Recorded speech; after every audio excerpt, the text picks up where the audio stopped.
Boa noite a todos. Gostaria, primeiramente, de agradecer ao convite.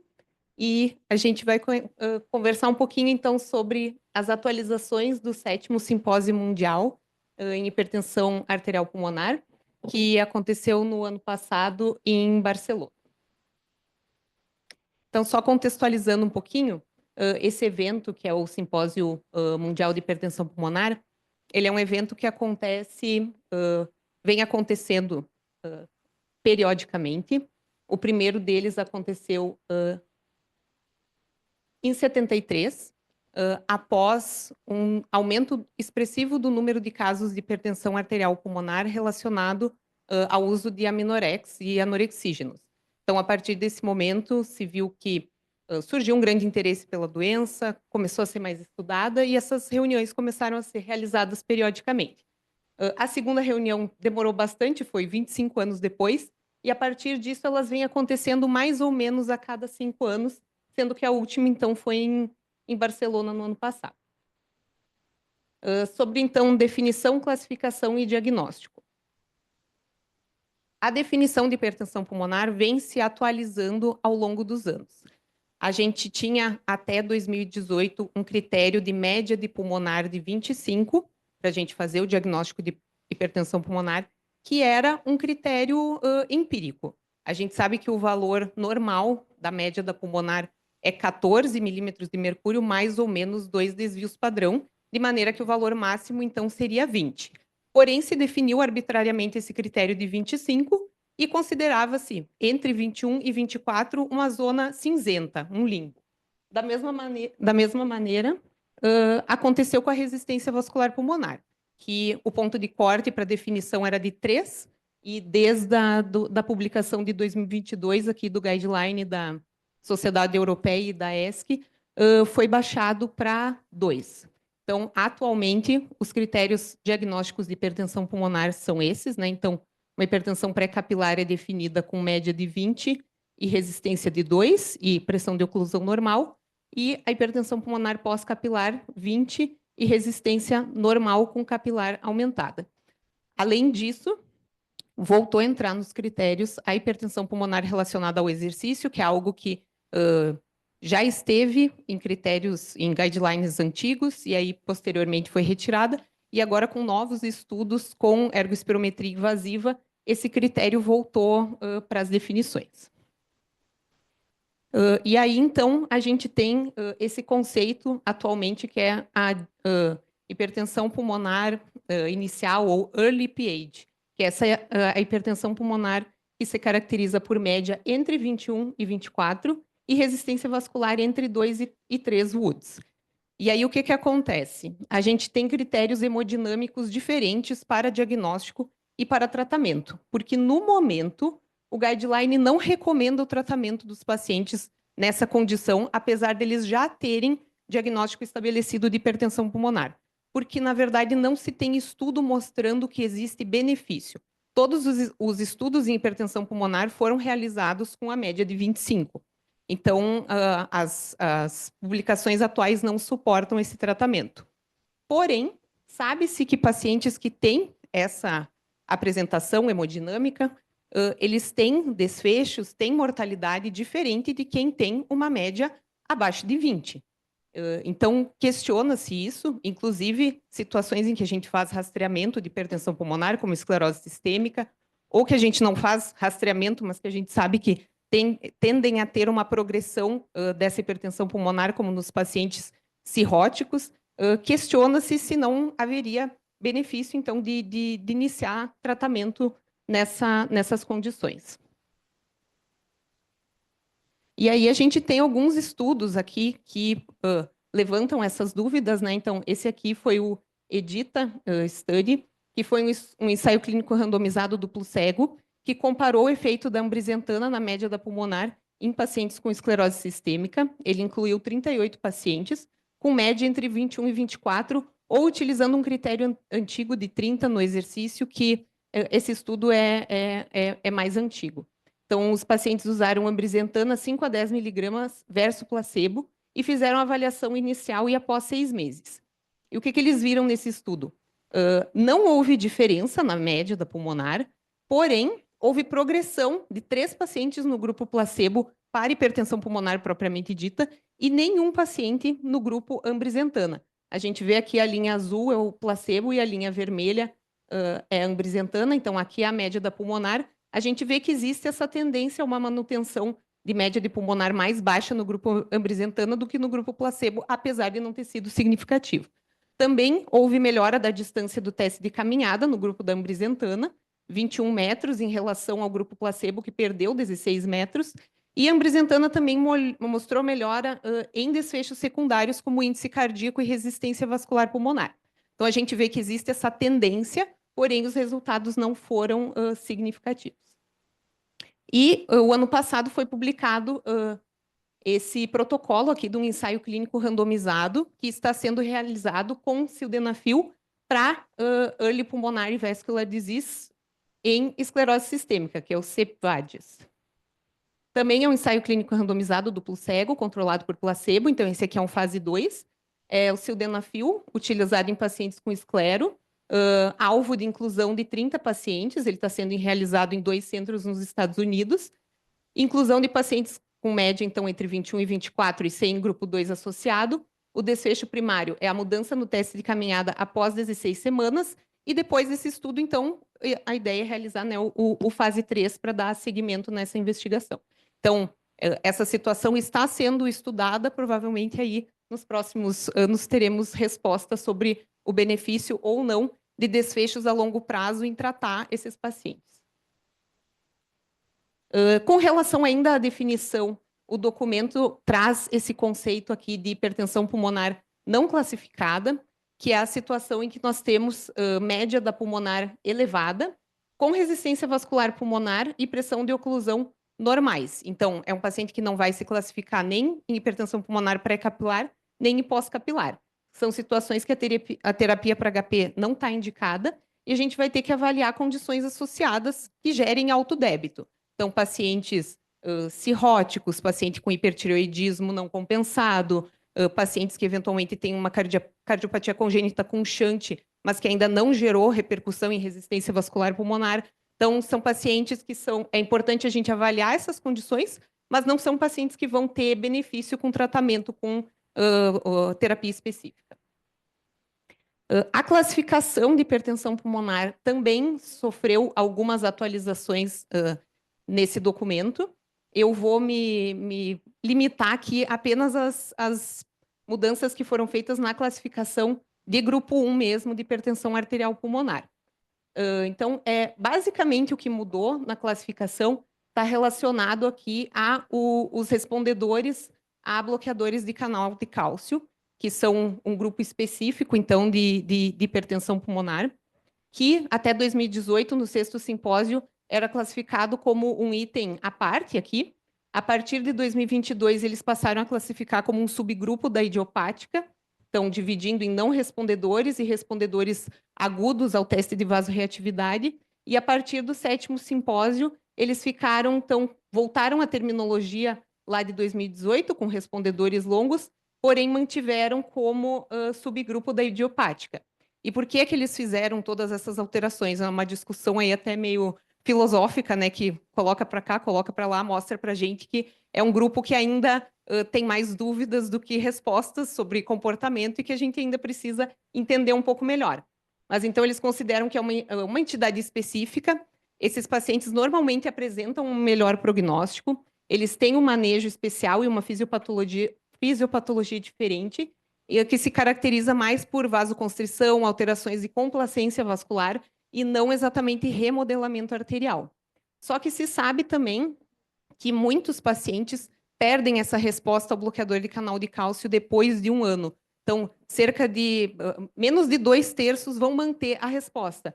Então, a partir desse momento, eles começam a apresentar características de progressão e de evolução semelhantes a uma hipertensão arterial pulmonar idiopática. Então, por isso que eles foram reclassificados e colocados como um subtipo da idiopática.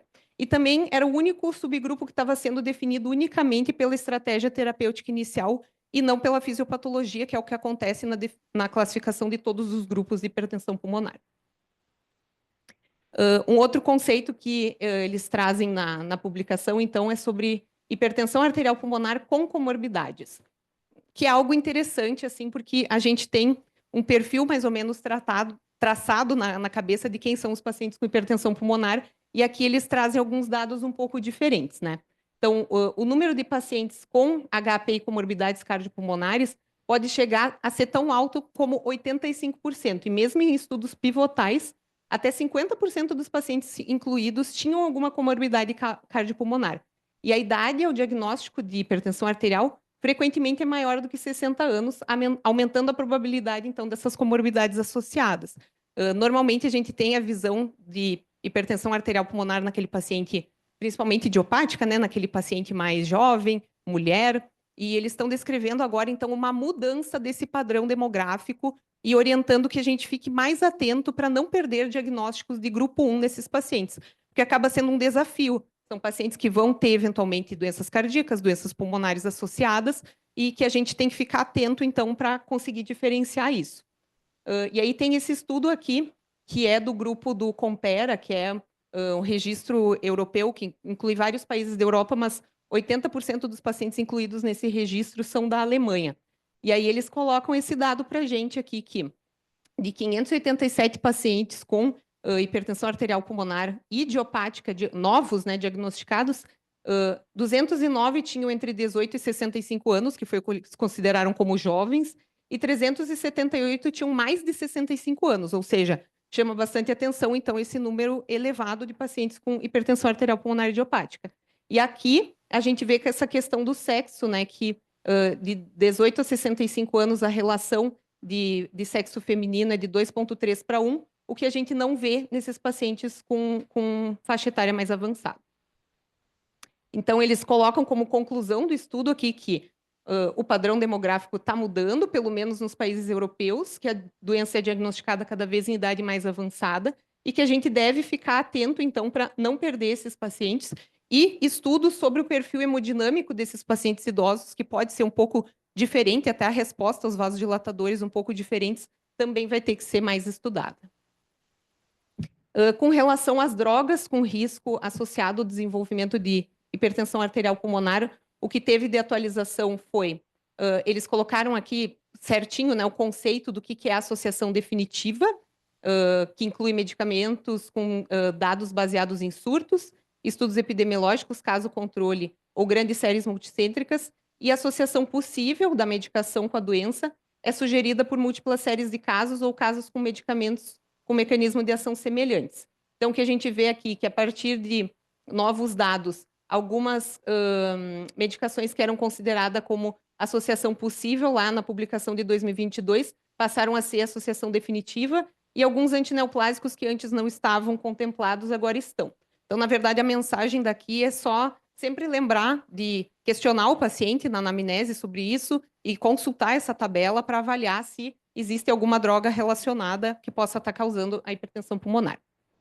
Sobre o diagnóstico aqui, vou passar rápido o algoritmo, que na verdade não teve nenhuma grande mudança sobre isso, só enfatizar que a gente sempre tem que fazer uma avaliação completa do paciente para chegar no diagnóstico de hipertensão arterial pulmonar, principalmente quando a gente está falando em idiopática, que a gente vai ter que excluir todas as outras causas, né? Então, avaliação básica com anamnese e exame físico completos, vai passar ali por exames laboratoriais, BNP, ecocardio, avaliação de via aérea, parênquima pulmonar, excluir TEP crônico com a cintilografia, exames adicionais quando tiver disponível, como ergospirometria, e eles chamam atenção aqui para o fato de que o cateterismo cardíaco direito preferencialmente deveria ser realizado em centro de referência, onde o exame é realizado com mais frequência, então com mais uma técnica com mais prática, né? E, eventualmente, se precisar ser feita a prova de volume ou teste de vasorreatividade, pode ser feito também. Com relação à estratificação de risco, é bastante importante, teve modificações recentes, e a base do tratamento da hipertensão pulmonar é guiada pela estratificação de risco. Então, o que eles colocam no documento é que é importante, eu coloquei aqui a estratificação pelo ESC-RS em 3 estratos e em 4 estratos, que é uma das ferramentas disponíveis. Não é a única, existe o review, existem os dados do Compera, mas eles colocam que é importante que seja realizada uma avaliação multiparamétrica por uma estratégia validada e não apenas avaliação empírica da evolução do paciente, porque isso vai ser determinante na evolução do paciente. E aí, o que se recomenda? Na avaliação inicial do paciente, fazer essa divisão em 3 estratos, e na avaliação de segmento, fazer essa avaliação em 4 estratos. E isso é por causa da maneira como o paciente vai ser tratado depois no algoritmo diagnóstico. O que se percebeu fazendo essas subdivisões aqui? 60% dos pacientes, na avaliação inicial, e 60% dos pacientes na avaliação de follow-up se encontravam aqui no risco intermediário. E percebeu-se que não dava para colocar todos os pacientes num bolo só, porque eles apresentam evoluções diferentes. Então, eles falam que precisaria ter uma granularidade maior nessa diferenciação. A gente vê que tem pacientes aqui do intermediário que se comportam mais próximo do baixo risco e tem pacientes que se comportam aqui mais próximo do alto risco. E isso vai ter impacto no manejo terapêutico dos pacientes também. Então, só para ilustrar aqui o algoritmo de tratamento, quando você faz a avaliação inicial, a gente vai dividir praticamente o paciente em não alto risco e em alto risco. Então, a gente não precisa fazer aquela avaliação de 4 estratos, porque o paciente vai ir para um lado ou por outro. Se ele for não baixo risco, ele já vai para terapia dupla com inibidor de fosfodiesterase e antagonista de endotelina, obrigatoriamente. Então, só o alto risco que vai ter medicações adicionais, então, que a gente precisa discriminar nessa avaliação. E aí, então, a estratificação de risco no baseline é feita com essa estratégia. Não sei se todo mundo está familiarizado com o uso dessa ferramenta, mas, em geral, a gente atribui pontos aqui, né? Então, se o paciente está em baixo risco, intermediário ou alto, ele ganha 1 ponto, 2 pontos e 3 pontos, e depois se faz uma média baseada no número de variáveis para classificar ele aqui em baixo, intermediário ou alto risco. E aí, no follow-up, da mesma maneira, só que vai dividir o paciente nesses 4 estratos, fazendo também a média conforme a pontuação. É interessante lembrar que essa aqui é a avaliação mínima que deve ser feita dos pacientes, né? Então, classe funcional, teste de caminhada e BNP é o recomendado que se faça em toda a estratificação de risco do paciente, todas as vezes que ele for avaliado. E aí, talvez pareça um pouco complicado para quem não trabalha todos os dias com hipertensão pulmonar fazer essa estratificação. Inclusive, eles colocam, né, esse dado no documento de que tem um número de 6, um número significativo de médicos que acaba não utilizando a ferramenta por não julgá-la prática. Então, eles colocam até 2 sites aqui em que a gente pode acessar e fazer online essa estratificação de risco para simplificar. Então, eu até entrei ali no site, fiz aqui uma simulação só para mostrar que é bem simples. Então, aqui, avaliando os 3 estratos, a gente vai ali, seleciona o que quiser e ele já mostra ali embaixo qual que é a classificação de risco do paciente. E da mesma maneira aqui para os 4 estratos. Então, a gente seleciona ali a classe funcional, a distância percorrida, o NT-proBNP, e ele já me falou ali que ele está intermediário baixo. Com relação ao tratamento, que eu acho que é onde a gente teve aí a maior novidade em hipertensão pulmonar na atualidade, né? Então, a gente vinha há muito tempo tratando os pacientes com medicamentos que promovem vasodilatação e que têm efeitos antiproliferativos, que atuavam aqui nas 3 vias, né? Do óxido nítrico, da endotelina e da prostaciclina. E agora, a gente tem um outro caminho aí de tratamento, que é o medicamento que atua na sinalização do equilíbrio aí entre as vias proliferativas e não proliferativas, que é o inibidor da sinalização de ativina. Esse medicamento, então, se chama sotatercept. O mecanismo de ação dele, para a gente entender, tem que entender um pouquinho também do mecanismo da hipertensão pulmonar.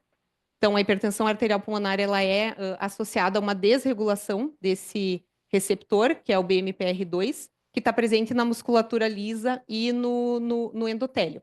Então, ocorre um desequilíbrio entre a sinalização das vias proliferativas, que é aqui, no caso, é a via antiproliferativa, com esse downregulation desse receptor aqui, ele vai levar a um aumento da produção de ligantes de ativinas, que vão contribuir para que ocorra o upregulation do receptor de ativina aqui, 2A, tá?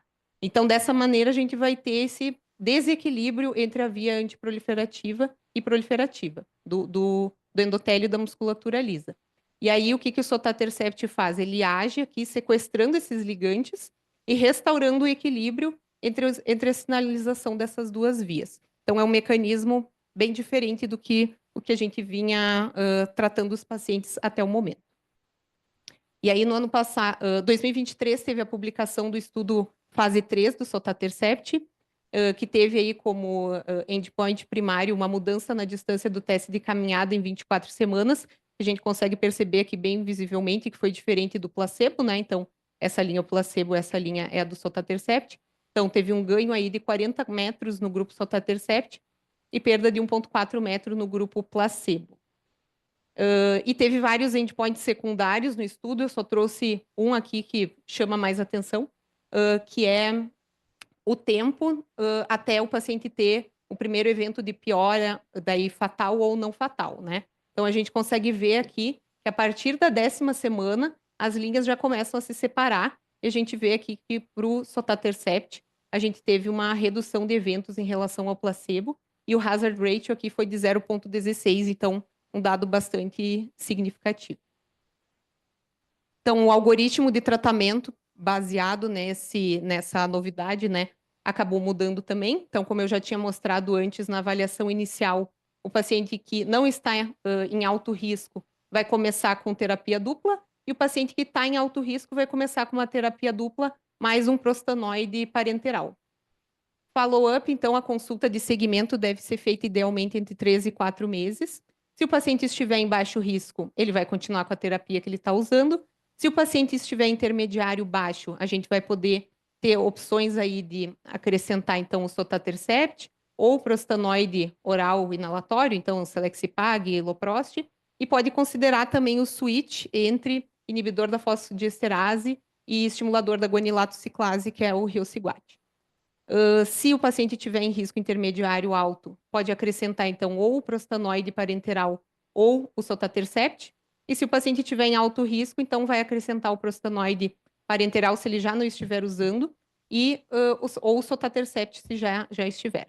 E aí, a prescrição máxima, então, agora, inclui as 4 vias, né, do paciente que se mantiver em risco intermediário alto ou alto risco na avaliação subsequente. E aí, algumas ideias aí sobre perspectivas futuras, né? Algoritmos de tratamento futuros. Será que vão trazer um início precoce ou associado de 3 ou até mesmo 4 medicamentos? Será que isso vai ter benefício, uma estratégia semelhante ao que é feito na insuficiência cardíaca? Ou vai ser recomendada uma abordagem gradual, direcionada e talvez com objetivos diferentes agora, como com critérios hemodinâmicos de maneira mais objetiva? Então, ainda não sabemos.